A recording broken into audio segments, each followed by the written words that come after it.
तर सरपंच संतोष देशमुख हत्या प्रकरणातील एसआयटी बरखास्त करण्याची मागणी आता सामाजिक कार्यकर्त्या अंजली दमानिया यांनी केलेली आहे। सरपंच हत्या प्रकरणाचा तपास निष्पक्ष पद्धतीने होत नाहीये, त्यामुळे बीडचं संपूर्ण पोलीस खातं बरखास्त करा अशी मागणी सुद्धा खासदार संजय राऊतांनी केलेली आहे। बीड जिल्ह्यातल्या पोलिसांकडे जर तुम्ही एसआयटी करून देत असाल तर ते काय खाक चौकशी करतील संतोष देशमुख प्रकरणाची?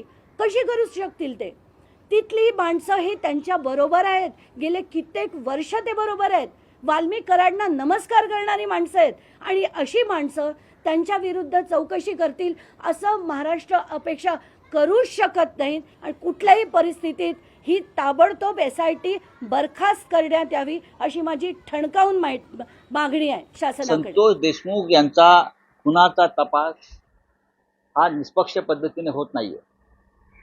माझी अशी मागणी आहे, बीड मधलं संपूर्ण पोलीस खातं बरखास्त केलं पाहिजे। संपूर्ण पोलीस खातं ज्यांच्या नेमणुका त्या वाल्मिकी कराड आणि धनंजय मुंडे यांच्या सूचनेवरून झालेल्या आहेत, हे संपूर्ण पोलीस खातं त्या भागातलं पोलीस स्टेशन सगळे बरखास्त करून तिथे नव्यानं नेमणुका व्हायला पाहिजेत आणि त्यानंतर हा तपास